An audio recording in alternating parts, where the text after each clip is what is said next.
अमरीकी रियासत कैलिफोर्निया के श्री स्वामी नारायण मंदिर में नामालूम अफराद ने की तोड़फोड़, हिंद मुखालिफ नारे भी दर्ज, पुजारियों ने हमले की मजम्मत।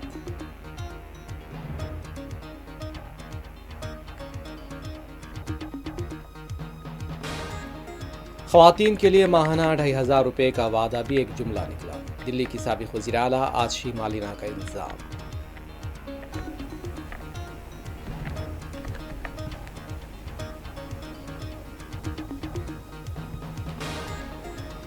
कार कैनाल में गिर पड़ी, बीवी जिंदा बच गई, शौहर और 2 बच्चे गरकाब। तेलंगाना के ज़िले वरंगल में पेश आया हादसा।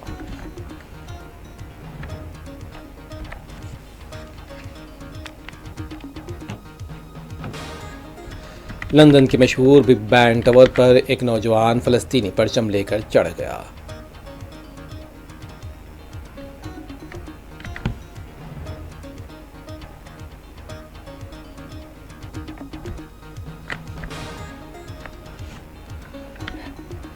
ईरान से फौजी कार्रवाई के जरिए या फिर मुआहदे के जरिए निपटा जा सकता है, व्हाइट हाउस का बयान।